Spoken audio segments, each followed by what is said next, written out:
বেতুয়ারকুল হতদরিদ্র অধিকার পরিষদ একটি মানবিক উদ্যোগ। গুরুত্বপূর্ণ ঘোষণা। আসসালামু আলাইকুম ও রহমতুল্লাহ। প্রথমেই জানাই আন্তরিক সালাম ও কৃতজ্ঞতা প্রিয় প্রবাসী ভাই ও স্থানীয় সকল ভাইব্রাদারদের প্রতি, যারা আন্তরিকভাবে পাশে দাঁড়িয়ে আমাদের মানবিক মিশনকে সফল করতে সহায়তা করেছেন। বেশ, আপনাদের সম্মিলিত প্রয়াস, সহযোগিতা ও উদারতায় আমরা অভিভূত। এলাকার মানুষ যেভাবে পাখির মার পাশে দাঁড়িয়েছেন তা সত্যিই অনুকরণীয় ও প্রশংসনীয়। চমৎকার! আমাদের চলমান প্রকল্পের জন্য প্রয়োজনীয় অর্থসাহায্য প্রায় সম্পূর্ণ হয়েছে।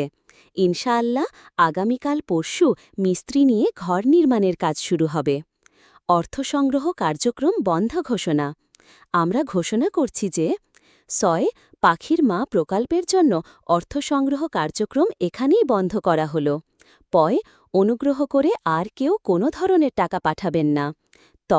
পুনরায় অনুরোধ, আর কোনো অর্থ এই প্রকল্পের জন্য গ্রহণযোগ্য নয়। ধন্যবাদ ও কৃতজ্ঞতা। আল্লাহ তাআলা আপনাদের এই সহানুভূতি ও ভালোবাসাকে কবুল করুন এবং উত্তম প্রতিদান দান করুন। আমিন। বেতুয়ারকুল হতদরিদ্র অধিকার পরিষদ, তারিখ 10/6/2025।